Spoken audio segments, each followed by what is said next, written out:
discussion for the ESS ILL user meeting. We're still lacking 3 of the panel members, and so we'll just wait a bit to see when everybody shows up. Everybody shows up.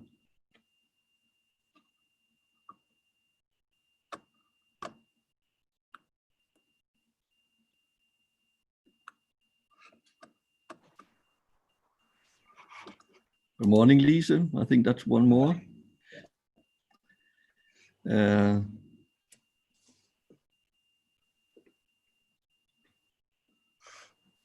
So it's Anne and John. We'll just.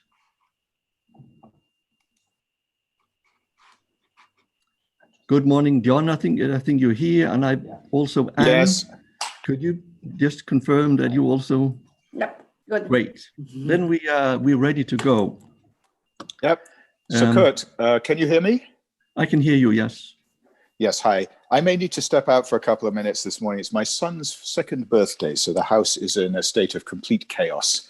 I will be back if you see my picture go blank. I will be back shortly. Good. Thanks. Okay. So I think ready to start. I should get the right title and actually this time. So I'd like to welcome you to the panel discussion, questions and answers today. My name is Kurt Clausen, and I am retired. And as you can see on the screen, my computer is close to retirement as well, so it's not able to cope with the background that the rest of you is using. I would like first to say that we have 1.5 hours. And first, I would like just to say a few words about our panelists, some of the things that I have learned during the last 2 days, 2 days of meeting. The first is Anne Iberty of Joseph Fourier, and to a solid-state physicist, so he's led us into the wonders of sugars and biomaterials. There is Christina Edström, which is from Sweden, from Chalmers, and working on that was batteries, which has been the main topic of her research. Lisa Arlett from the University of Copenhagen was talking about membranes and what can be learned from that. Henrik Grenoble has not presented anything, but he's chair of ENSA. He's at EPFL, and he will be our expert on magnetism. Then you have seen Helmut Schober. He is invited for the meeting. ILL director, and of course also had a background in spectroscopy from the ILL. John Womersley is the other host of the meeting, the director, the CEO of the ESS project, and of course has a background in particle physics as well, apart from being here. And as I say, I'm retired and I've been doing many different things over many years with neutrons. What we've tried to do in the presentation today, which will be about 1.5 hours, is a bit like Lambert, to try to cook down everything into a few topics. We haven't got 7, we are down to 3, where the first of it will be more about, say, science, what we're going to do with science. The second part will be a bit about instrument and methods. And the third one will be a bit about the neutron ecosystem, where users and facilities and landscapes, etc. We have received a lot of questions from you, which we are very, very grateful for. And based on these, we've tried to prepare a few topics, we've tried to lead through. You will have the possibility to actually use the question and answer button. And then we will try to, we'll actually try to select out of these some of the questions that we can put up to get a bit more of a lively meeting. One of the things that I would say the last 2 days anyway have shown to me is that there's no lack of ideas, there's no lack of enthusiasm. And for science, for instrumentation, software, sample in my environment, whatever is necessary to actually do science with neutrons. But in the beginning or so, in the introduction or so, we heard some very sombering words from, say, the ILL director, Helmut, where he made us all aware that we actually limited by our funding. So we're funding limited, so we don't have our resources, so we don't have whatever all we wanted or would like to do. So what I would like to do, the way I would like to lead the discussion today is that what we use this for is actually to see what can we actually, where can neutrons actually make a real impact on science or society. And that's one part of the deal. The other part is giving these limited resources as well.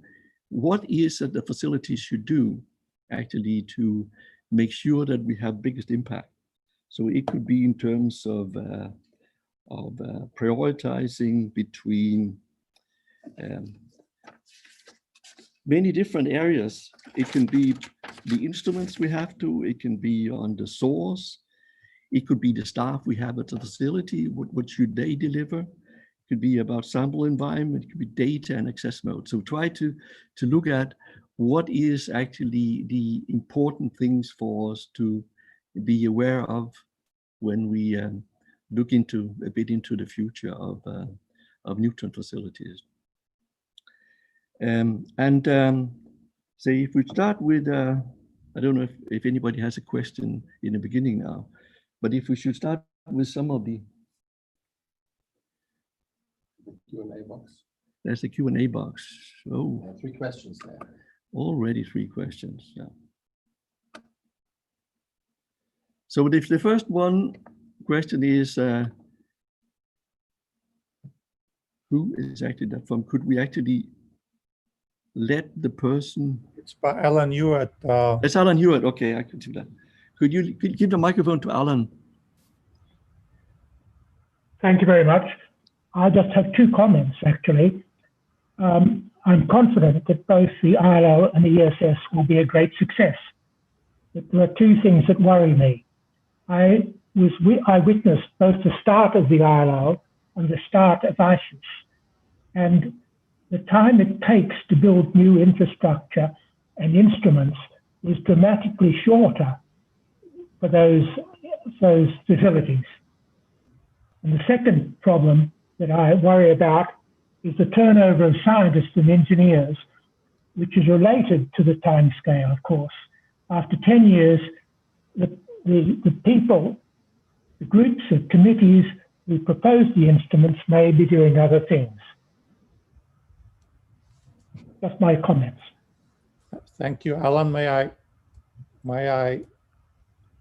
I think, yes, please, Helmut. Well, it's something, Alan, I think that we stress routinely at many meetings. It's a fact. You point out something that is true not only for neutrons, right? If you look at other projects, they take longer. We know that there's what I call regulatory pressure, but the project's all the complex. It's a fact. And we have to be careful because also science is moving ahead quickly. And as you say, an instrument idea that was conceived in, let's say, 2000, if it materializes 20 years later, we have to make sure that it's continuously updated and that it really delivers. It's something I think we try to work on as good as we can at ESS, ILL, but also the other centers. But I can just confirm what you say. It is a risk, and we have to keep it in mind. I think we should do everything we can to accelerate things where this is possible. Could I add a few words there? Kurt? Yep, please. Yeah, I mean, just to re-emphasize Helmut's point, part of this, I think, is because we are building more elaborate, higher capability, more complex instrumentation to deliver science that goes beyond what could have been done decades ago. But the timescales have become longer than that of a postdoc or a student, and that changes the dynamic. And as Helmut said, wherever possible, we want to be quick and nimble. But we also want to deliver instruments that have capabilities and sources that have capabilities that are new. And that makes them more expensive, more complex, more technically challenging. and all of that then feeds into a relatively longer construction schedule. So we're aware of this, but it is a balance between capability and agile, quick response. Maybe what we should think about then in looking forward is ways that we can use this instrumentation more flexibly and faster, so that the science can be delivered quickly, even if we are not able to completely refresh the instrument suite on a 1-year timescale. Maybe the software, maybe the sample environment, maybe the ideas can be updated quickly. I think that's a good point. One worry you could say I have as well is the way you very much fund university professors, etc. right now, where you are relying on big grants you have to renew on a very regular basis. And the time scales for that is not compatible with the time scale of the lifetime of the instrument, of the facility. It's way behind that, but it's also, as you said, not following the lifetime of an instrument. And this means actually that we have to, the way we plan facilities and what we've seen as well, I think ILL has been a good example of that, is that you build a fantastic source. You've been regularly adapting these instruments. And many of these instruments we see now were actually built in the beginning for another purposes they are serving right now. And we have to have this agility in the future as well. May I say something also? Yes, I don't know please. how you address yourself and say that I would like to say something. How should I do? Since you are a panelist, you just start to talk. Okay, thank you. No, I think the question Alan raises is extremely interesting. I can see it also for instance, for Max 4 laboratory. When you go for something larger, more complex, you start to do it as a much more professional organization than before. And then you miss out on the bottom-up creativity. The old Max lab was built bottom up, but scientists designing their beamlines and bringing people together to do this networking, and then you started to build it. And with this transformation to a more professional organization, where the sort of everything in the construction should be done in-house within the facility, you lose a little bit of that influence from the university scientists. So I think you are sort of throwing out the university synchrotron developers. I think it's not only a neutron problem. I think this is that we are going to so much larger scale, so much more professional thing. Organizations give this difficulty, and then as you point out, we have the problem with the funding, because the funders say, but we put so much money into ESS, we put so much money into Max 4, so you now as scientists, you have to show that you will use this. So there is a little bit of a limbo between this top-down, bottom-up sort of processes that we should sort of try to marry together. It would be interesting to hear if Helmut, for instance, from ILL agrees to this picture, but that is my picture from Sweden with the big facilities we have. Christina, I fully agree. And there is even, we can say, as you know, we have in Germany what is called Verbundforschung, which is a great tool. And we have several instruments financed like that at the ILL, where university groups, and Mark has shown some of them, right? In his talk, University of Erlangen was mentioned. And we have now in the German Neutron Society, KFN, we have a discussion how to make this sustainable with all those changes, because on the university side, there is less and less groups that can handle these things. And so the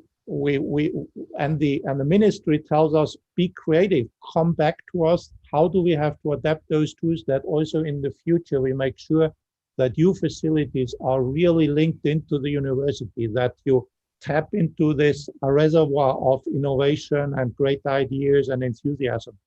So it's something that's very high on our agenda. And I think for the ESS, John will confirm, I guess it's the same with all the efforts they undertake.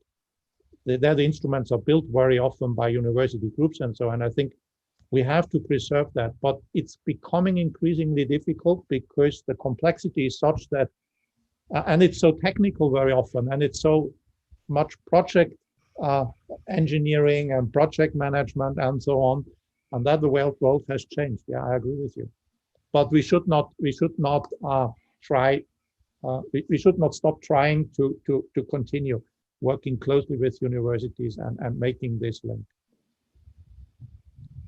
But as Helmut said, that at ESS, that's part of the in-kind model. Of course, almost all the instruments are contributed from outside partners and taking advantage of their skills and knowledge. But yeah, professional project management is what is expected at this scale of investment, and that changes the way we work. I hope there's still room for creativity in the way that they're used. I think Henrik is trying to say something, but he needs to unmute himself before we can hear him. Thanks, Lisa. Thanks. I would like to pick up on what John said and add a rather positive view on this, actually. It's true that building instruments are big and complicated, and they're professional project management. But actually, I see this as one of the positive sides of, for instance, at ESS, the in-kind, this idea of building instruments in-kind. It's extremely complicated in terms of accounting, etc. But actually, what it means is that it's not just a few scientists who build an instrument. It's actually it's essentially an entire community. And certainly the projects I've been involved in, so BFOS at ESS and CAMEA at PSI, basically those projects have been educating a number of young neutron scientists. They have created a community of people who are eager to use these instruments. And so actually, there may be in other cases the danger that Alan adheres to or refers to, but actually I see that the instruments that are being completed now basically have a large fan base ready and eager to start using them. So I don't actually think we have a problem. I think this is correct, Henrik. What you say that you have, but if you look at the people who are working on creating these instruments, they are very often based on universities or, say, facilities where you have actually funding to make an effort like that over 10, 15 years. So many of the university users have a much slower, say, time scale. So where could you actually involve more? Because the instruments we build now as well will be much more complex and be able to cater for much more, and what they are doing will actually be much more relying on what you're going to put on the sample table in terms of sample environment, what software and what others. So my question actually to the facility director is, what role can you say can these ideas actually bring in terms of getting universities in? Helmut. I can also add, I fully agree with Alan's view here that it is fundamentally problematic that some of us have been running around with slides for the last 15 years and trying to tell everybody that this is good, this is coming soon. I remember some of my old slides, it said 2019 with ESS. I mean, there's good reason why it has been delayed and so on, but those years and this delay and this constant delay, it is problematic for the communities. Also in the light of our 5-year funding schemes, we have to reinvent ourselves. And sometimes I also feel that there's a consolidation of some of the very traditional neutron scattering techniques around the instrument building, and for good reasons, because it's those communities that know how to build the instruments. But this makes it sometimes even harder to match up the science that can be done at the neutron scattering facility towards what is being done at the universities on the other side.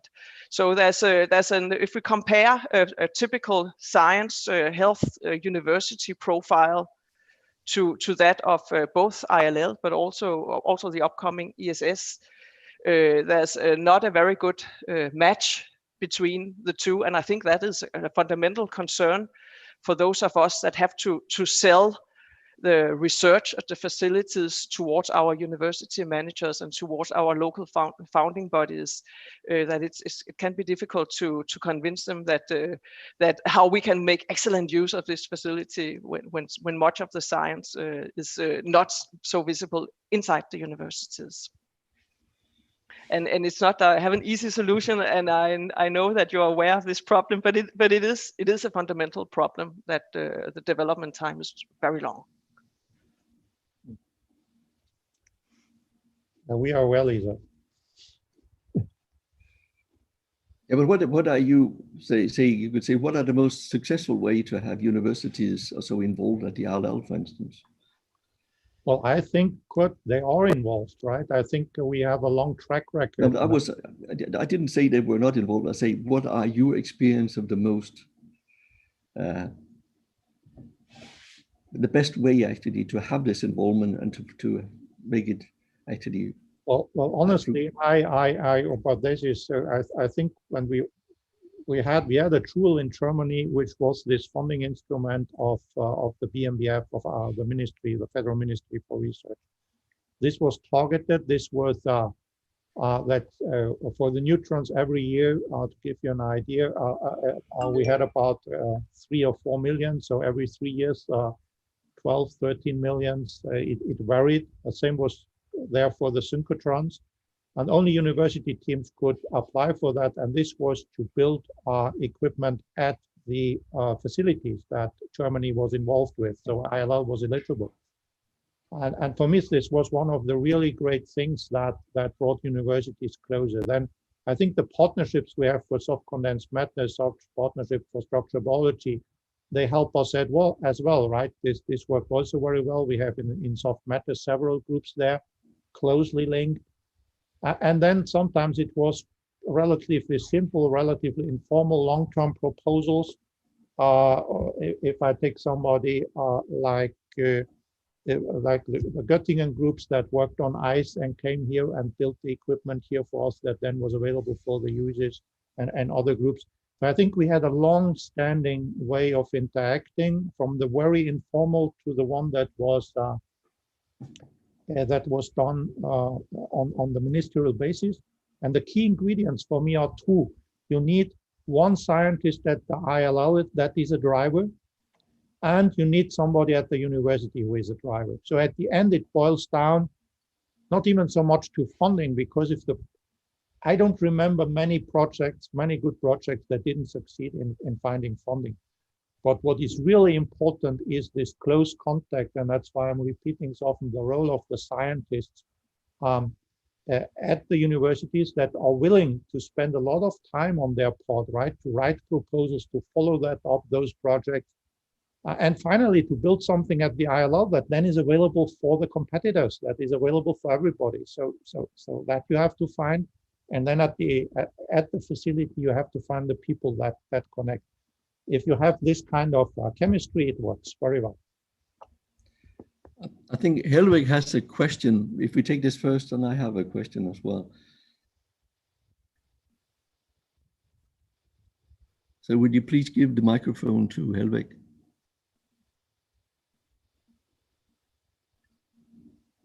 Okay, I hope you hear me. Okay, so first of all, I would also point out that this German BMBF funding scheme is very nice, but it's just something which is available for German universities.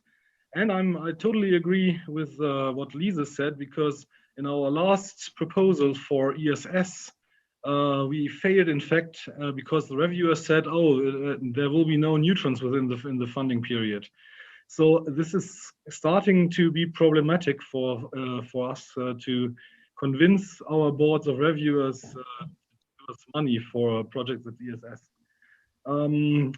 So I think this is really true what Lisa said. It's problematic when we have more delays in constructing ESS.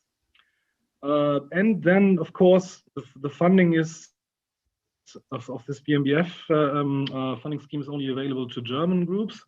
And that means we should, I don't know how, but we should think about something which could be applied for on a European level to get more involvement from other European countries.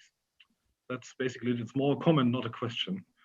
I think Alan's original question was actually more about the scientists than about the funding.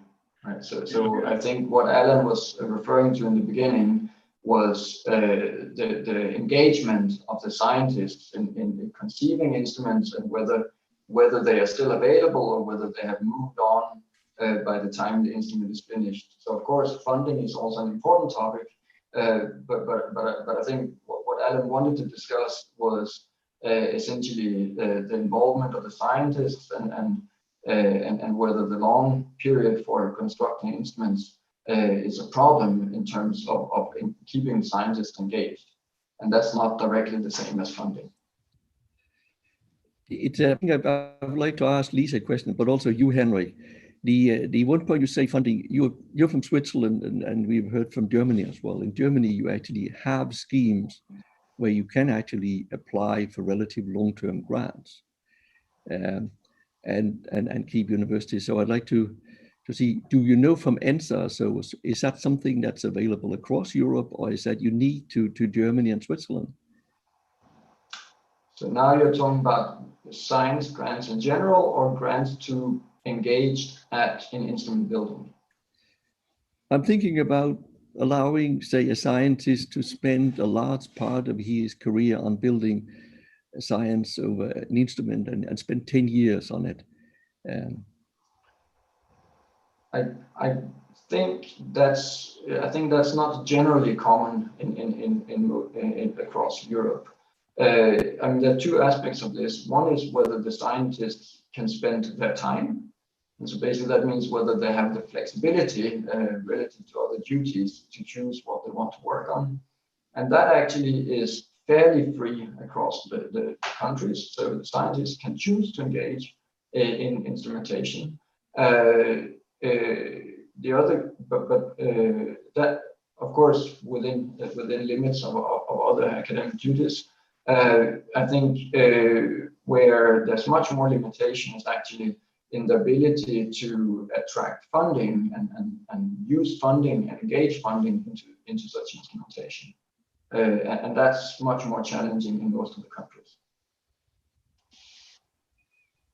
So Lisa, maybe you could say a bit about, you were alluding a bit to the situation in yeah, Denmark. but I can just talk about the local funding landscape here, which I think is not that different from Sweden and from many other countries. So I think Switzerland and Germany, I almost get jealous at my colleagues there when I hear about their solid funding. I think my annual funding from the department is in the order of 3,000 euros per year, which you may laugh about, and it is ridiculously small.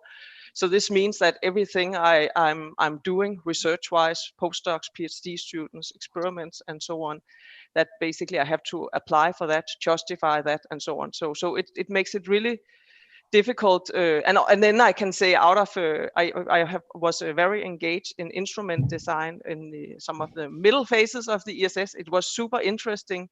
It to be honest, it gives almost 0 citations, and when I have to compete for grants, they look at my citations, and I can of course flash that I have been developing this, but it's like it doesn't look like it has been that interesting to many people.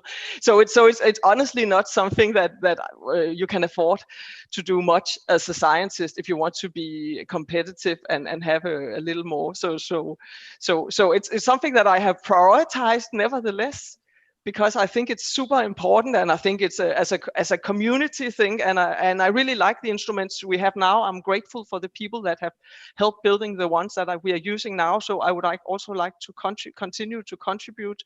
I think that is important, but I cannot make a university professor business model out of it at all. So it's something. So it is a bit of a challenge, and of course, 15-year project, that is. We don't have grants that last that long in the Danish system. Could I interject a little here, Kurt? I would actually like to ask you whether we can learn something from particle physics, but maybe I'm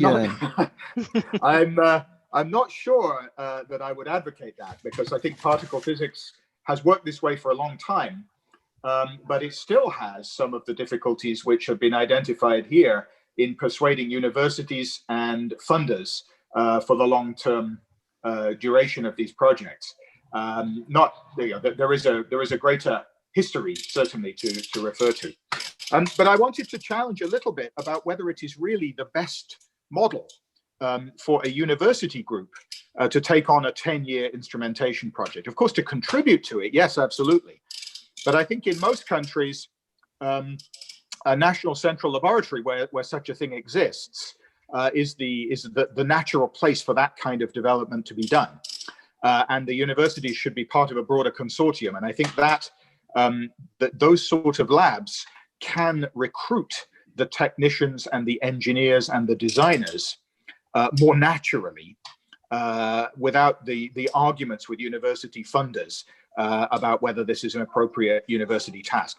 Now, I know that's not true in every country, and I know that in some cases this is itself a challenge. But in the in-kind instruments for ESS, in most cases, there is a strong anchor in the form of a central lab that is coordinating that work with a number of universities then involved as collaborators. I think Robert McGreevy has a comment. Maybe you could unmute, Robert.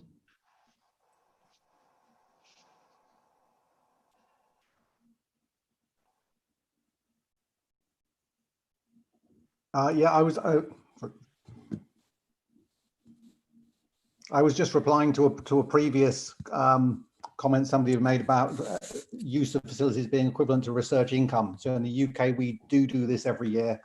We send the equivalent value of ISIS and ILL access to the universities, and in some proportion they recognise that as a research income. But that may be peculiar to the UK. Yeah, but since you're here, could I ask you another question, Robert, etc.? Does it make a big difference if you have a national facility or if you don't have, in terms also of being able to be credited for contributing? We've never been asked by anybody other than the UK to provide the information, but we would do if we were asked. My question was a bit in the if you hear from Lisa and also from Christina about the Danish-Swedish situation, I say where it's very difficult in a professor model. You could say if you are in a country with a huge infrastructure like ISIS, is it then can it be part of a professor model also to be heavily engaged at a large facility? I mean, we have a number of very successful university professors who are very heavily engaged with us. So I guess the answer must be yes. You know, who both, I mean, it's usually both with us and with the Diamond Synchrotron, because they're relatively interchangeable now, but there are certainly some very successful groups who have good income, lots of publications, etc., who do fine with that. And what are you doing in order to make them successful? So what are the key ingredients that you offer as facility? Can you? What do we do specifically to they make themselves successful? Sorry, I don't know. I mean, we provide them with access, we provide them with support, we get engaged with them. Our scientists collaborate with them. That's probably the really important thing.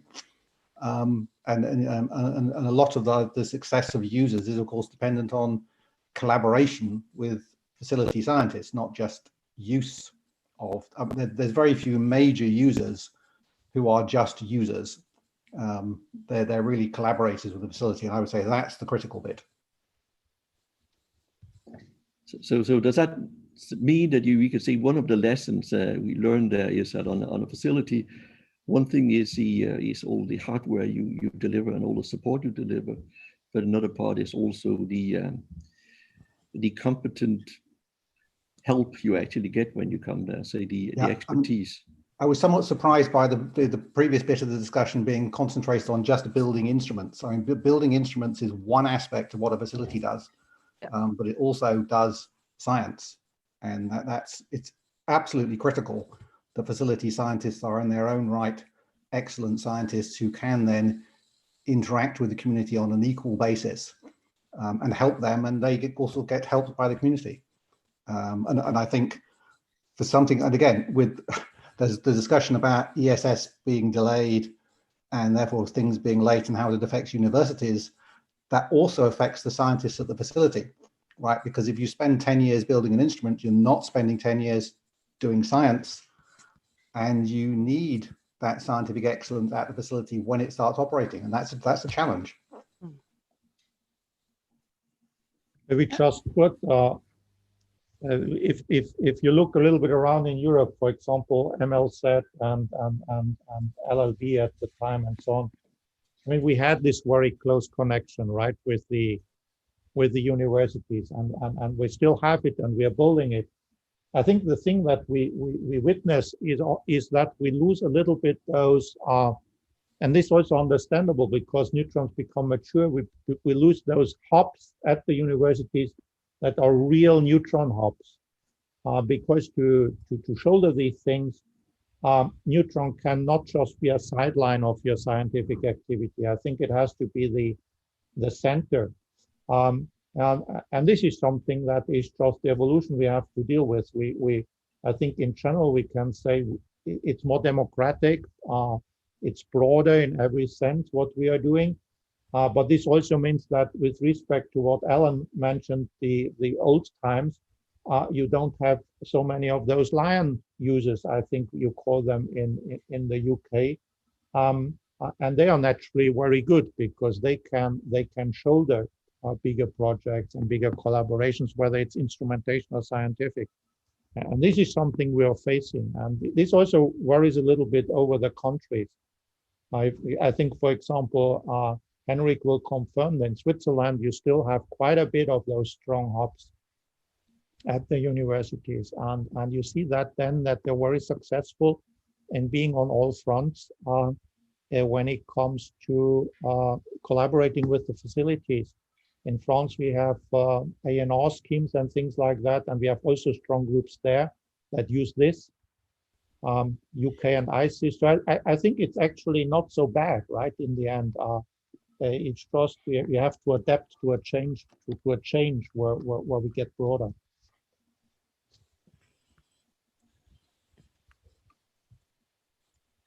Yeah, I think I have to ask. I would like to ask, sorry, but then move on afterwards. But that I have this you've seen from the university perspective. There's a, as I also said before, there's a not so optimal. There's a not so very good match between the science that is done at ILL and other neutron scattering facilities, and the science that we do at the university. So do you do this?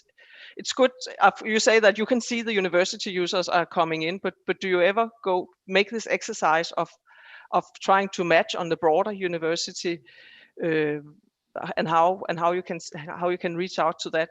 I feel sometimes when I hear classical neutron speakers, they are often you saying this thing that we have magnetism, and then we have life science, and it's good to see that life science is almost as good as magnetism.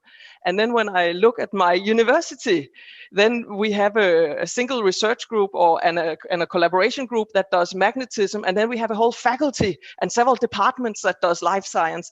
And so seen from the university perspective, it's just not the same picture.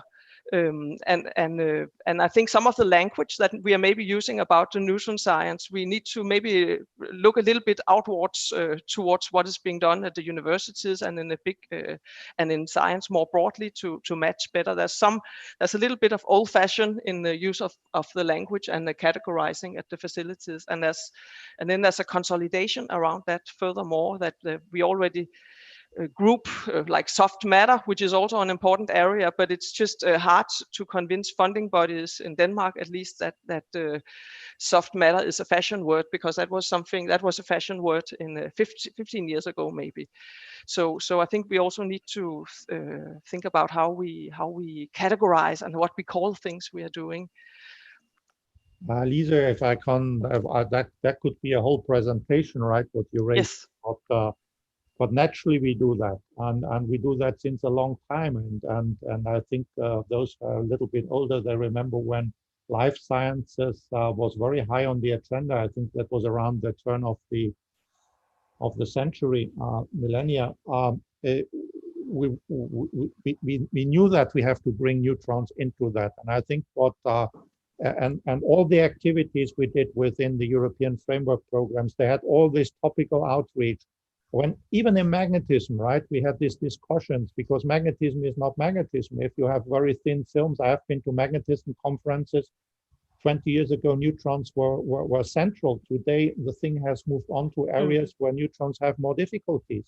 And sure, we have to do that, and we try to do it our best, but we have to make sure that we play to our strengths. And I think, as John has said, we have to adapt our instruments.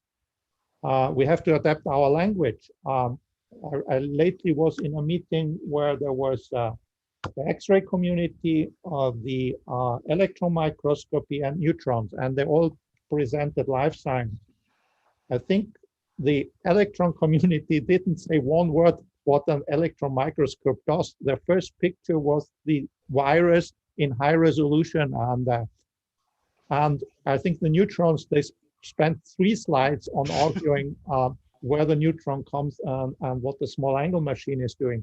And I think I agree with you. We have to maybe also psychologically maybe overcome something there, right? And we're trying hard. I wanted to jump in because I have given entire presentations on this, as Helmut knows, and I think Robert has too. I think 90% of this is describing what we do better, and maybe 10% is thinking about how we can do more that matches better with these sort of priorities. And I'm not saying jump onto the latest fashion, because I think that would be a mistake. But we can see increasing tendency in funders and maybe university management too, to ask about the importance of the research, not just the excellence. And we've always correctly stressed excellent research. But now there is much more question about what difference does the research make? And to be honest, that is a straightforward question for most neutron scattering experiments to answer, compared with, say, astronomy or the Higgs boson. But it's often not uppermost in the mind of the scientists when they're carrying it out. So I think there is it's a relatively straightforward case to make that neutron scattering connects very strongly with the societal priorities that funders have identified and that appear in Horizon Europe. And as Helmut knows, we've worked hard to make that case with the European Commission. And this is something maybe where the facilities can take a lead in communicating not just the excellence of the science, but the importance of it as well. And like I said, I don't think this is a radical change in what we are doing. I think it's just a better communication strategy.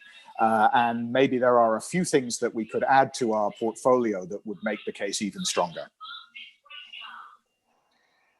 I think I would like to ask a question to Christina as well, because Christina is taking up one of these, you can say, topics, which is energy research and batteries, etc. So how do you get the facility is better equipped to actually deal with what you are interested in? What is the way for you to be engaged? The way we have tried to start this engagement, then we will see if we're successful, because we do really start now to really build the content, is of course to reach out to the different facilities. We had a meeting a year ago in Paris, trying to see what is really done at the different neutron facilities in Europe, and in the respect of battery research, because it's so many techniques that are used for describing what's going on in a battery, and so many different battery chemistries. And from that, we have built our most important research program. It's called an acceleration materials platform. We call it even Big Map, to focus also on some parts of the interfaces in batteries. And there, applying for funding, we have really have some of the facilities on board, and we want to have all of them as a discussion partner and try to build this long term. So we are trying now to set up what's called an FPA framework for this, that can sort of allow us to work together for at least the duration of Horizon Europe. And of course, if we can, we are trying, this money comes from Pillar 2 in the New Horizon Europe. And Pillar 2 is very much driven also by industry. So industry should like this. It's more applied. That means that we also try to work to support the discussions for Pillar 1, where the funding for infrastructure is. So I had the pleasure to be with Helmut and try to convince the commission members that they actually should look at this, that we need funding schemes for the neutron facilities. It's not a question of very large funding, but funding to really have this interaction with the specialists at the neutron facilities, having the overhearing on how to develop techniques, develop sample environment, and also maybe have an exchange of also scientific ideas. I think it was Robert McGreevy who put out how important it is with really having this strong connection science-wise. And as I get sometimes worried that the politicians, I don't really see that you have to have scientists within the facilities to have this really good connection. So that is how we are working. And I think we have quite recently started this journey, and we need to continue and drive this. And I think the battery community in this respect, yes, we have even members in our Big Map consortium for UK, so we don't exclude UK and ISIS from this at all. That is really important. We have started taking the first steps, I will say, but we are definitely having that is in our strategies, in our roadmap for our research. I don't know, it was a bit long description. I don't know if it made sense, but that is behind our thinking when we are trying to put up now our projects. We are also looking, of course, at the third pillar in the European Commission, which is about even more innovation, but there they have what's called a Pathfinder program, which is replacing the old future emerging technology concepts. And there we have also, through our member states, tried to send in ideas where we can link facilities and our wish to accelerate materials discoveries and understanding mechanistic properties in these materials. Yeah. So we are trying to work in a broader picture at the moment.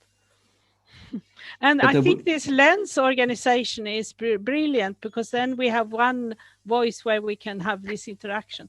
I don't know if you want to complement this picture, but this is from my side, Helmut, but this is from my side as Battery 2030 Plus. And we really appreciate that you helped us with that, because you helped us a lot. I think it's really important to connect, right? And you helped us connect to this field, to the industry, but also to the scientists.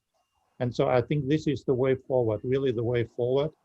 And I think also something we haven't touched upon is high throughput is more experiments by campaign, right? I mean, some people don't like that. You say it and immediately they say, well, this is not excellence. But I think in some areas it is excellence, and it's part of science to collect huge data volumes and to do that right and so on.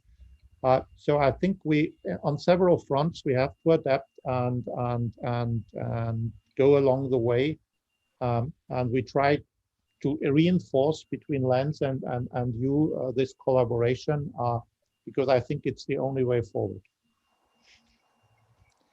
I don't know, Anne, if you have something to add. You're sitting close to ILL, of course, and yeah, but I'm more on let's say really user side. And well, in my institute there are some researchers involved in either ESRF or ILL, and they are trying to participate in the beamline and the construction. But it's true that we have to compensate for their career. It can be a problem for the career, but I mean, it's very helpful for the community, so we try to compensate as the head of the institute.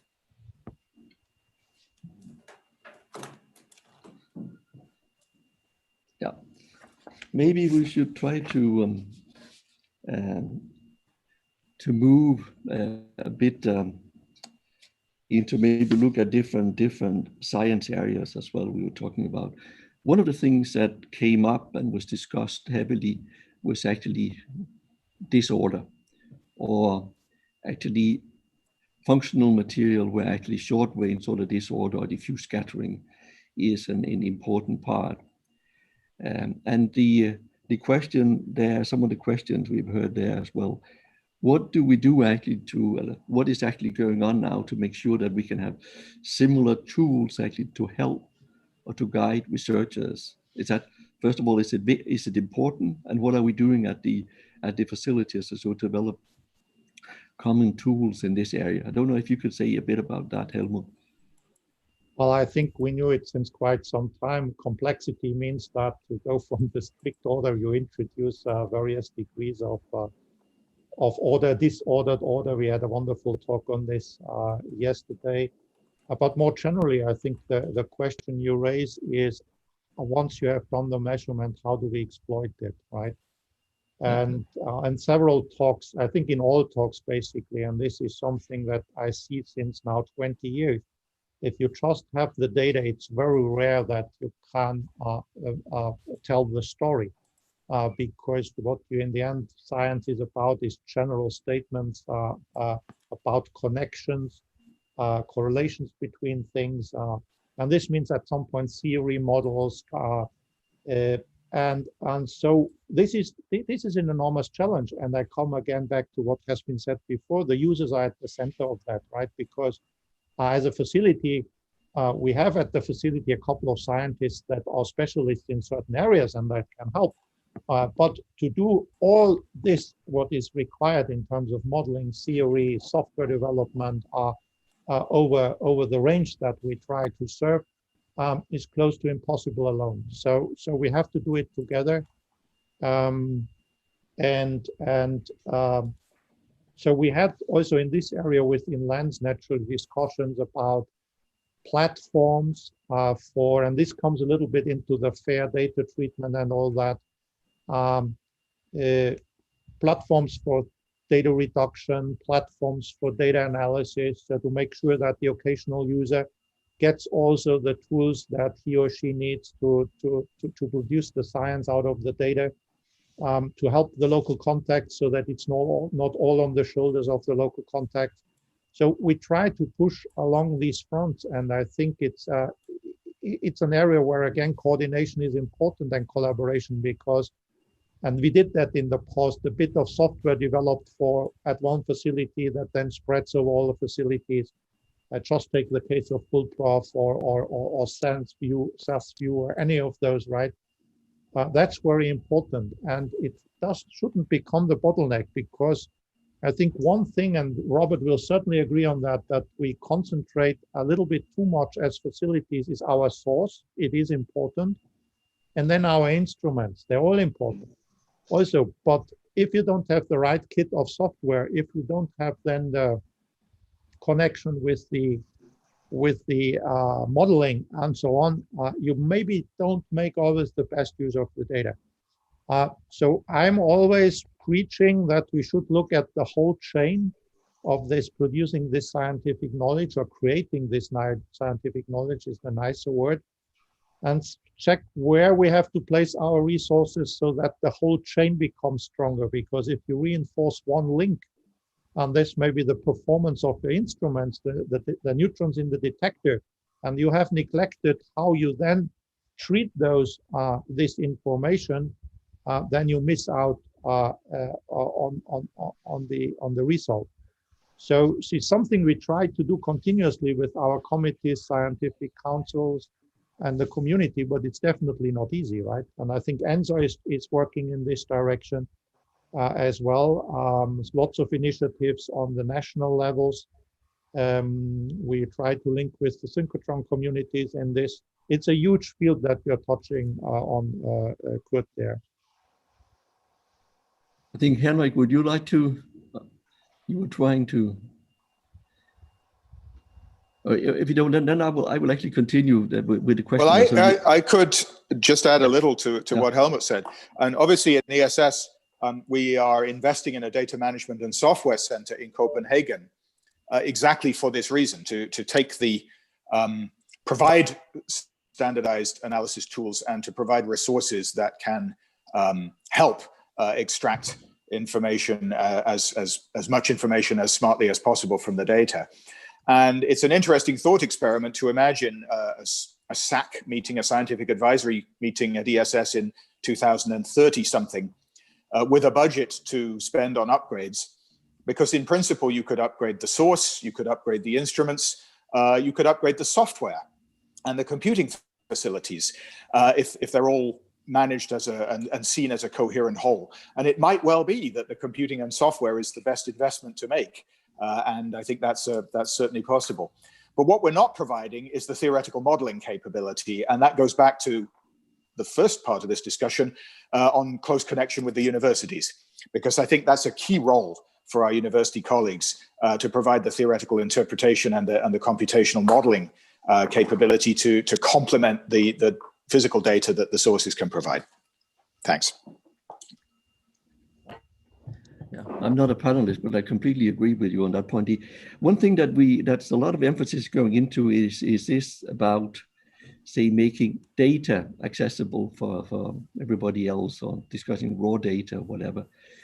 I presume or to me anyway, the most important is to make sure that how you can actually get the information you need out, so you can combine it with X-rays, so you can combine it with other methods.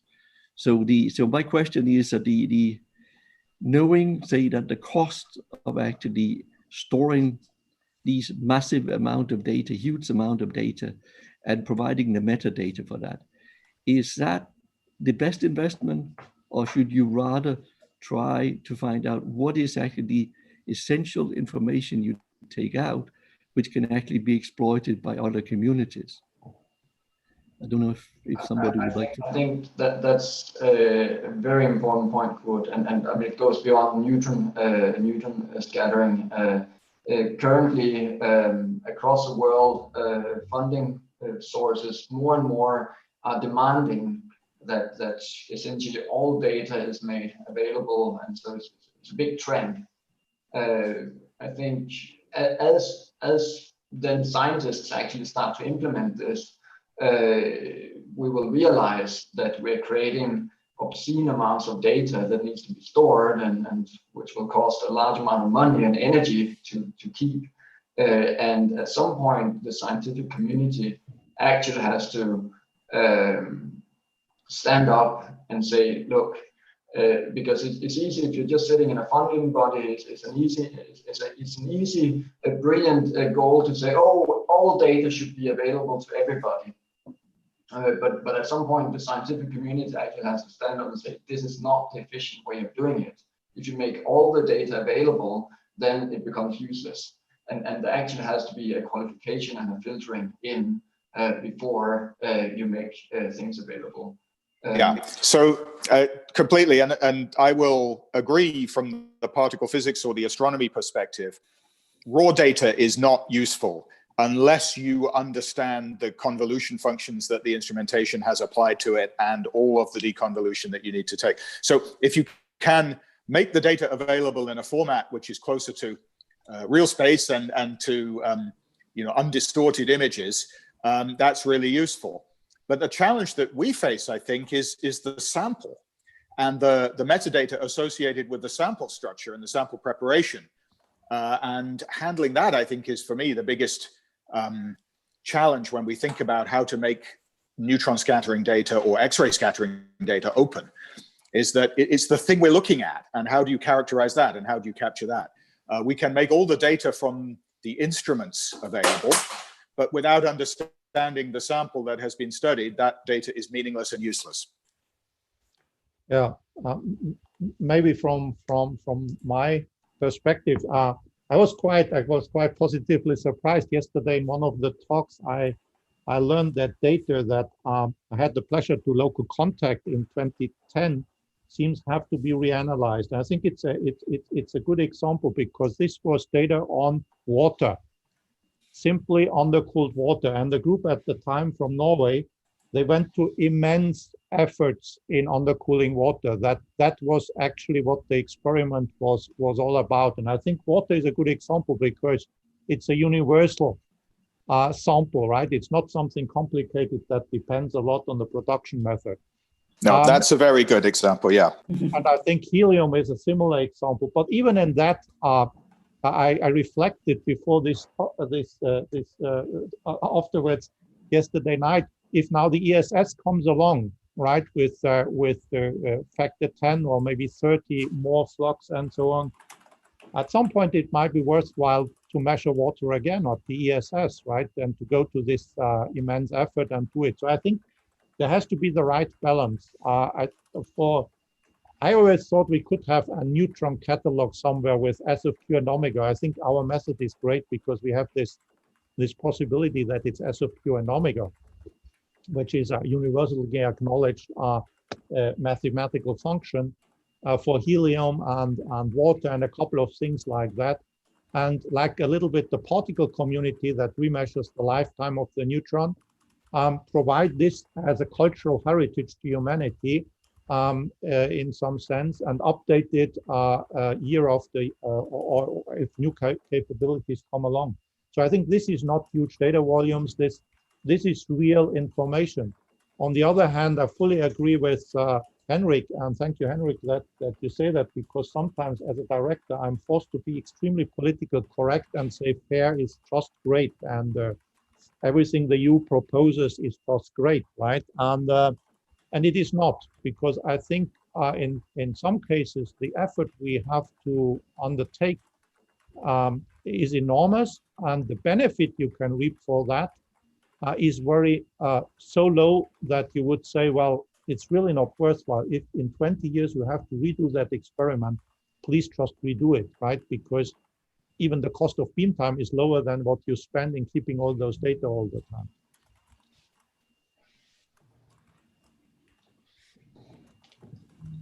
We should remember that the X-ray scattering community has this problem much worse than we do, because the data volumes from large solid-state pixel detectors are really huge, and saving all of that information, which is mostly noise, is going to be really expensive and really challenging. So we should work with the other analytical facilities and figure out, the right way to approach this. They have much greater pressure on their data volumes and their computational capabilities.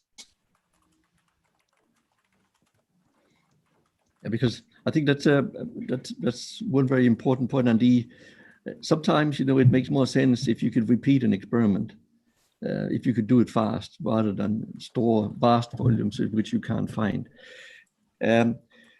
We are getting on in time, so I think we've talked about science. I think before, if we have some time in the end, we could try to go through the different fields and say, where do we think that the breakthroughs will come? But I think one thing that's probably important for us now is to look a bit about, say, the landscape, say, of neutrons. And I think the history have shown that you need to have, say, facilities, and you need to have, say, be secure that you can access, and also that I believe that competition between a few facilities have shown to be good. But we have also seen over the years that all of a sudden facilities can disappear, or some facilities will disappear because of age. So I think it would be good to have some opinions also of, well, how do we actually do in order to make sure that we also have neutrons in 10, 15, 20 years. And the key question there is, of course, what do we do with the key players, you could say, in the field? ILL is, of course, one, which we know that has facilities. ESS is coming up. We have a couple of big, say, facilities like Munich, and we have PSI as well. So this whole landscape, but as it is an ILL ESS user meeting, I think it would be good to hear some comments from Helmut and also from John on, say, what is actually going on. Can you say something more specific about the plans and where we are going in the coexistence or a transition from ILL to ESS in some 10, 15 years to come? Who is going to start? Afterwards, we can hear the answer. Well, I was going to suggest that somebody describes what's happening as part of LENS, where we've been asked by the European Commission to sketch out a vision for neutron scattering over that timescale, and maybe Helmut or Robert could update us on what's happening there. And we're trying to be as inclusive as possible and work with all the national neutron sources, ESS and ILL together. Okay, so I'll try to put on my lens hat for a moment, right? So I think in the current situation where we have witnessed that two major user facilities were closed, and also the facility in Norway, that was very important nationally. I think we have to make sure, that's at least what our strategic statement, that we use what we have and what is on the rails in the best possible way, right? So I just repeat what I said before: ESS as early as possible has to come online. That's a challenge. ILL as long as possible, and then also the shutdowns as short as possible. Modernization with endurance. Mark has shown that in his slides, so that we reap maximum fruit over the next decade from the ILL investment. And at the moment, I think talking about a handover or so it's very simple what we have to do. We have to provide neutrons. I think when I say we, this is not only the ILL, it's ISIS, it's MLSAT, it's PSI, it's Budapest, and so on, RESH. But in particular, the LENS members there, the ones that I have mentioned. PSI has upgraded, ISIS is upgrading, MLSAT is continuously building instruments. They're getting more instruments on board from Berlin. ILL, we are increasing our capacity. It's also with CRGs, right? We haven't talked a lot about that, but the French community is building CRGs. ILL is for the first time in its history going into imaging in the public domain. So that will be an extra capability and capacity. So on all these fronts, we try, and actually it's a little bit of pity because I'm now saying what I wanted to say as the roundup, right? So somehow, Kurt, you took away it completely perturbed me because I don't know what to say at the end. So go ahead with that and make sure that the neutron community is strong. And then as ESS is going towards first science, first user instruments, 23, 25, 15 instruments, while building up that capacity. And then from the LENS point of view, there is another topic that we have not spent, I think, a talk on at this meeting, but maybe at the next one we should. And this is what's going on with the compact neutron sources. And one of my first actions as head of LENS, I created an ad hoc working group, as I said in my talk on Wednesday. Why? Because we really have to see what the capabilities, capacities are, what the business models are there, how this fits in. Because on one hand, it could be really great, right? If it's not too expensive, it can be distributed over many countries. It opens up a possibility for universities to get involved, maybe not only universities, we're talking about universities, but I just take the German example because that's the way I'm most familiar, but I was criticized already by some people that I talk always about Germany, but just Max Planck in Germany, Leibniz Society, Fraunhofer, all the actors, right, in research could be a possibility. But it's also, we have to really be sure that what we are telling, what we are promising, the expectations we are raising are really put on strong foundations. That's why Jülich and LLB, they work on that. There will be a white paper. Because there's nothing worse than raising expectations and then in the end they say, oh, we forgot a factor 10 somewhere, or finally it's after all more expensive because it becomes a nuclear facility in many countries, and for that we need a lot of radio protection stuff and so on. So we have to do these things, and so that is the land strategy. That's the bigger picture at the moment, right? Go strong with what we have, make ESS a big success, make sure that everybody is connected, that the science is there, and then think about these new possibilities that compact sources may offer. And I know the UK should upgrade ISIS. So I mentioned that. Robert is here, he can comment. But this is naturally something I think the whole European community is also looking forward. Just as a side remark, nobody has mentioned this, but you know, over the ocean at SNS, where they are building now, they have now 2 big projects, second target station and an upgrade of the accelerator to 2.8 megawatts. So the world is moving on. Around us, and if Europe wants to stay the hotspot of neutron scattering, then we must be strong and we must be competitive. Jan, would you like to?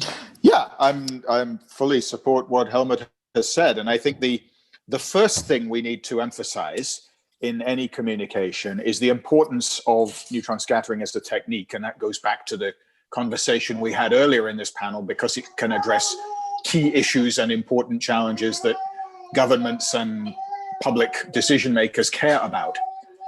Because if they're not convinced of that, then we will never see an intelligent investment strategy, and we will just see opportunism about closing down sources. So that is something we must emphasize strongly, that this is an area of growing relevance and importance. Then the second thing, which we've tried to do at ESS, well, first, of course, is to get the facility operational and delivering excellent science as quickly as possible. And I want to apologize to all the university people who hinted earlier today that their proposal writing has been made difficult because of delays at ESS. Of course, we're not choosing any of these delays. These things are happening because of the technical complexity of what we're trying to deliver. And COVID-19 will not help this, but we're doing our best to keep as close to the schedule as we can. But what we want to do is be part of a broad movement of neutron sources across Europe. And I don't want anybody to take the position that they do not need a neutron source because ESS is coming. We're already seeing a reduction in capacity, and that's already a problem. And so I think what ESS is looking to do is add new capabilities that go beyond what's already there. And we would like to be complemented as part of a future European research ecosystem by a broad range of national sources and maybe other European sources, depending on decision-making about ILL. And there's no shortage of experiments that can be done. So we'd like to emphasize that, to make sure that the science that's done in future at ESS really needs the high-end capabilities and the high flux that ESS will be able to provide, and support the development of national sources and continued investment in other facilities. And that's why we are pleased to be part of LENS, and why we're pleased to be working on this vision for neutron scattering. I think it benefits ESS to be part of this broad coalition, and I don't want anybody to feel that we are going to replace their existing source. We're going to add to the capabilities across Europe. That's the message. Henrik, could you say a couple of words on? Yes, I agree with what has been said so far, and I think one needs to have a holistic view on this. And if we talk about the users, and in particular the users across Europe, then of course it's important that the scientists have access to neutrons regardless of whether their country or their university has a neutron source or not. And so if for the users, the ideal situation was that the funding, the neutron funding, could flow freely across borders, so that the amount of neutron scattering you can do for the integral of the neutron funding be optimized. That the funding that goes into neutron facilities is being optimized, where it's being spent, And if one does that cost efficiency calculation, then it will mainly mean to upgrade and to maintain existing facilities. Now, the reality, of course, is that funding, it cannot flow without borders. There's always national interests around, and this is where the possibility of building smaller sources may be of value if it means that they're utilizing funding that could not be shifted to a more efficient use at larger facilities. Yeah, thank you. I think, I mean, just to sort of to bring out, I mean, basically right now we're in a situation where there are entire national communities that have recently been barred from using the ILL because their countries cannot provide the funding for membership. And I mean, this is a serious complication for the scientists of these countries. And the amounts of money we talk about are actually relatively few million per year. Right? So if you take the cost of building even a very small new source, that would allow these national communities access to ILL for the next 20 years. Yes, an important point, Henrik. Absolutely right. It's an optimization problem, like always. Yeah, and we have about 12 minutes late, and I think I'd like to the panelists. So if you get 2 minutes each to say what is that will be say our. If you're going to say what will be the highlight in 5 years' time or so, and also if you have some end comment. I've got, if we start with the panel, as I said, if you start with Anne, if you have some final comments, say where you see in your area that the biggest achievement will be in 5 years or 10 years from now.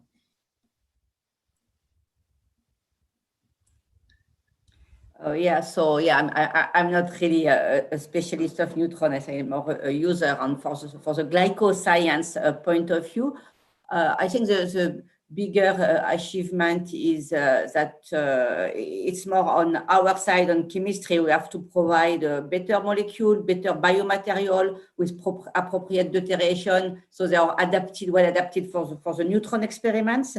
And once the dialogue is well established, then there is many things that we can do together. So I would say that development is more on our side. Good. Christina, would you step in? Yeah, I think actually that neutrons are extremely important for battery research and energy storage in general, and the breadth and the larger community coming into this research field will benefit a lot from also the capabilities, but also the development as the different facilities. And I think we all should sort of emphasize excellence in research. In my world, there is always a balance between how industry looks upon this, and in fact, the interesting thing is with batteries that you can actually do interesting industrial research also. And I think we have to balance the excellence and this more applied side in a smart way, because this facility is made for breakthroughs and new technologies. So for me, it's actually not only to make better batteries, but it's also that the instrumentation and the methods as such can be developed in a way that are useful for many other areas, because at some point we will see that also the battery research will reach a maturity, but then we are still having the methods and the strong capability of doing really good research. I think that is important. I am in a reference group for a new investigation the government has launched, looking at all the research infrastructure at national and level in Sweden. And I can see there's a lot of understanding of what is a research infrastructure. And it has opened my eyes in a very shocking way, how much we together have to work to actually make people to understand within the funding agencies, but also from representatives for industry. What are the really selling points for having these facilities? Because that is not really clear outside our world. I think we understand it and we see the possibilities and capabilities, but I'm actually since a week in a little bit of a shock state. So we have to bring the excellence in science and playing on the political agenda at the same time, and this is unusual for a professor in chemistry. I think what Helmut is doing and John is doing is extremely important, and the formation of lens is extremely important in this respect. Lise, you are both a scientist and now also a university head. Yeah. So you get some final words. Yes, well.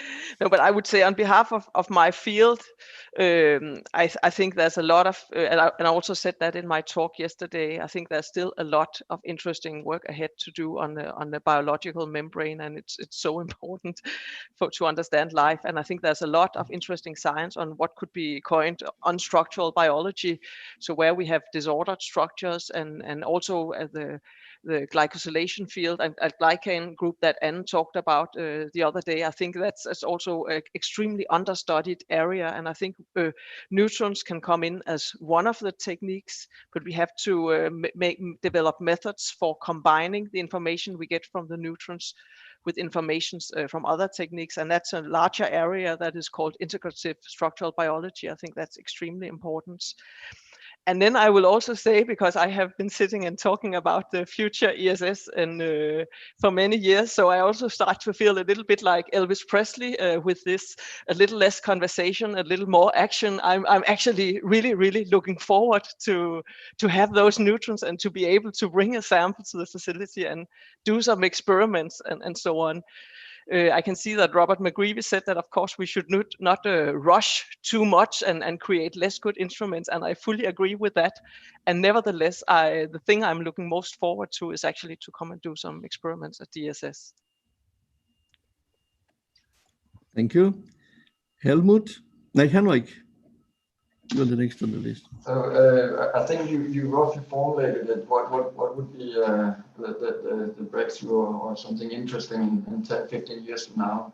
And so I'm going to be a little bit provocative and say that in 10, 15 years from now, the facilities, largely through LENS, have managed to create a type of neutron funding accounting system such that the different governments and the different ministries in Europe can actually compare and agree that they each contribute solidarity to neutron science, and in doing so, they make it possible to better coordinate the access to the neutron facility, and they revamp the access system in such a way that there's a rolling access, and scientists can do their experiments in less than 3 months from they have their idea. That will all be achieved by the next 15 years. Thank you. Helmut? Well, I will have time afterwards, but maybe I also something maybe also a little bit Martin Luther King kind of. My dream in 5 years would be that if we have another lockdown and people say only vital parts of the economic activity can stay open, that we will be considered the vital part of the economic activity because we are in a position that we produce really output that is considered by our society so important that even during a lockdown, we are allowed to run, or we even asked to run. That's a good wish. John? Thank you. Yeah, I mean, on a 5-year timescale, the dream is very clear, and we want to be doing science at ESS. We want to have real scientific users publishing in peer-reviewed literature with instruments operational. And I think that's the major focus of everything we're doing right now, as Andreas's presentation yesterday should have made clear. But we're also thinking about what comes after the initial suite of 15 instruments and what the potential enhancements would be. So my view for 5 years is to make ESS a scientific facility, and in 10 years, a leading scientific facility, one where we are really pushing the boundaries with new instrumentation ideas and new ways of doing science and exploiting the data in new ways and having new modes of access, as was mentioned earlier.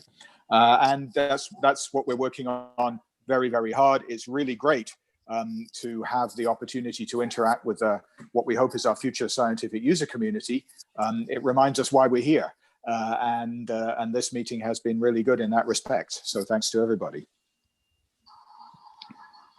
Okay, then I've got 2 minutes left, and I will take the opportunity to say something. I think it's worthwhile to mention as well that the whole concept about neutron user facilities or so is actually the European invention, which has started first at Harwell in United Kingdom and developed to the ILL. Building common instruments, etc., with the ILL, etc., and other places have actually shown that Europe is in the lead, and we should definitely try to stay in the lead in the future. There's a lot of, as we heard today, I think there's a lot of science that can be done with neutrons, and neutrons can, on the other hand, also contribute to many of the issues we have now with environment and energy, etc. And when you talked about science excellence, science excellence is to me more than just excellence on measuring fundamental constants or whatever. Excellence can also be in turning out products in the end, where you provide actually the important link. The one thing that at least also took down as a take-home message, that is that collaboration is good and is necessary. And the only way we can actually, on the time scale we can have facilities that follow, is if there is a strong collaboration between people at the facilities, people at universities, and among people from different facilities. And the only way you can do that actually is on the scientific way, is to make sure that you have good scientists at the facilities as well. This is, to me, an essential way of getting communication on where are we and where do we want to go and what do we want to develop it. And also what I saw and liked at the meeting as well is that, say, engineers, software developers, etc., are developing concepts where we can actually share equipment, we can share tools, etc., which is another take-home message for me. This is actually this is essential. Alan Hewitt is always talking about competition, and I think competition is incredibly important as well. With limited resources, so one way to compete as well will probably be that some facilities, especially maybe the national facilities, will focus on certain areas where they can actually then excel. But if a facility doesn't want to be the first one to produce the next highlight, then something is wrong in my mind. And I think we actually, Europe has proven that for over the last 20 years, that this can actually be done. And that's the way we've been operated. And the last thing I would say, we were talking about timescales. And I think Robert McGreevy, maybe also and several others in the part here, actually remember the first time we started to talk about ESS, which was in 1992. I'm retired now, so I think I know how it was to build a cathedral in old days. So you work your whole life to try to achieve something, and then you can see that it will be your children or the grandchildren that actually benefit from it. So this tells a bit that we better make sure that these cathedrals are good cathedrals, but the day-to-day, this is the work at the instruments, developing the instruments, etc. Make sure that we use the facilities we have best, and it's for all facilities in Europe. Make sure that we build the instruments in a way there and have the scientists in the instrument involved with the community. To me, that are some key points. I probably missed a lot because my site is not as good as it would be. So it had been difficult for me to follow both the discussion and the chat box. But I'll try to do my best anyway to get say hopefully the most important points out. And with this, I would like to thank all the participants. And I know that people here have collected all the chats, so the comments may get some answers to some of the questions that come in. And with this, I would like to, I don't know whether somebody else will say to stop. I will hand over to Helmut then to stop. Personally, I can say I've really enjoyed 2 days, even though I've been completely fed up with actually looking at a monitor, but I have really enjoyed the 2 days, the discussion you could have and the presentation. It's been great for an old man. And then I'll hand over to the ILL director. Thank you, Kurt. And Helmut, it's yours. It's all yours. Kurt, for getting us through these 2 hours in a very professional way. Thank you very much. As I said before, some things I wanted to say have been said. I try to do very short. I agree with what Kurt said. It was, I think, a successful meeting. Naturally, we all would have liked to have some coffee together. We know each other since quite some time, most of us, and this part was missing. But I think we should also be grateful to modern technology that under those circumstances, we could hold a great meeting with 777 participants. And if I remember well, at any session, at least 200 attendees. Actually, it's quite reassuring. The weakest performance was ours this morning, which means that people are more interested in science than in directors discussing strategies. That shows where our heart is. So meeting means bringing things together, and I think that's where we were very successful. And I really would like to thank the organizers, and I think particularly also Steph Monfort for keeping this technology so smoothly working, because well, we had smaller webinars in the past just on ILL scale, and they were sometimes tedious. So a big thank you to the staff behind the scenes who made sure that this is all running so smoothly. Big thank you also to Mark and Andreas and their teams for having put together such a nice program. Bringing together geographically, because I think that's something I would like to stress. We brought together ESS and ILL, and certainly we compete as has been said before, but we compete friendly, and we try to move things together forward together. But it was not only ILL and ESS. I was also very positively surprised that we had a talk by PSI on sample environment, where ILL and ESS developments were presented, but also all the other developments going on in that area at PSI, in Munich, at ISIS, and so on. So I think this is also showing that we are really a European community. And we even brought continents together. So yesterday, Futuration was presented by somebody from down under, and it was excellently done. And it also was important because that showed how ILL and ESS activities fit into the bigger picture. So in this sense, we really met very well.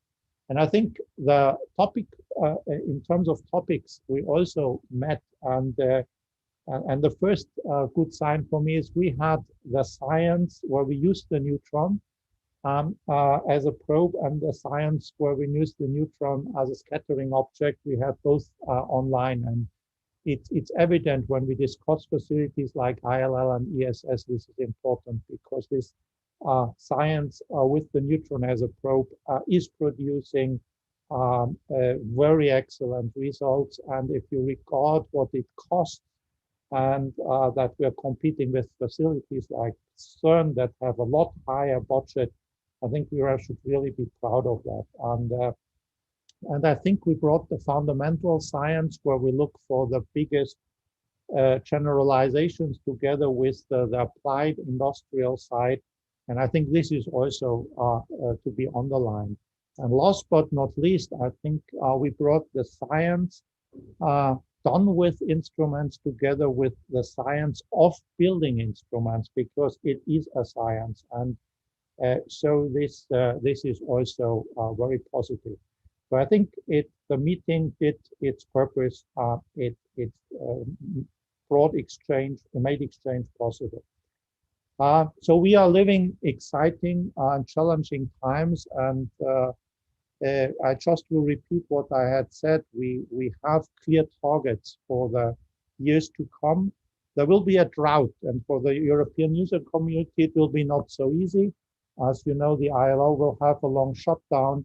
ISIS will have a shutdown, and ESS still has a little bit to go before producing first neutrons. So we have to make sure that by exploiting the whole network, not only in Europe but also worldwide, that we keep the community alive and kicking, so that once all this is upgraded and offers new capabilities and capacities, they can fully profit from that. And we should in particular think about our PhD students, so that they are not too strongly affected by this, let's say, a little bit difficult period. On the other hand, it's exciting because once all these projects have been finished, I think we will have a brand new infrastructure available to do really excellent things with.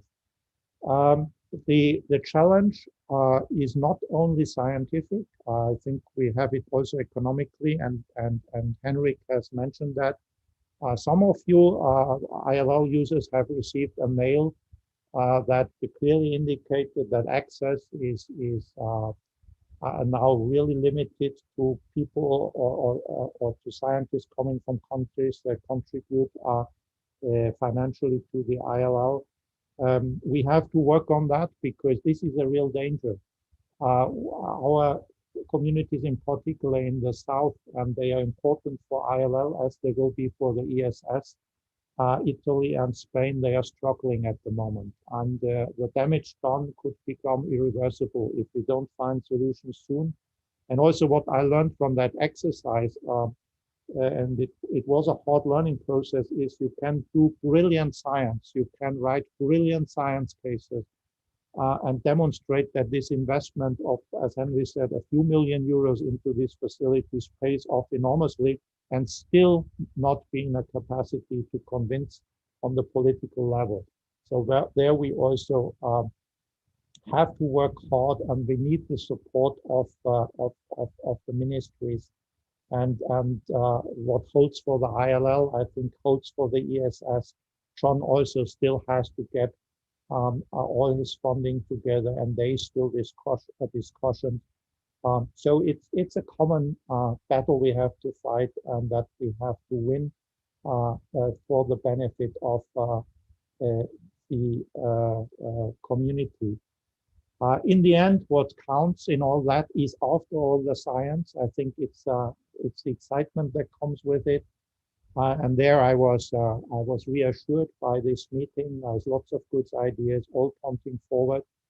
But we have to also another challenge here, and that is preserve excellence, and at the same time introduce an increasing dose of societal relevance, because in the end we are funded by the citizens that elect their governments, and there across Europe the perspective, the way people look at science is not the same. And we have to make sure that we contribute everywhere to raise the status of science and to make people think positively about us. And I think with that, I have used my 10 minutes, and I would like again to thank everybody. I would like to thank you. We're looking forward to exciting times. I'm counting on all of you to overcome the challenges, and I wish that, like we you enjoyed that meeting. Thank you very much.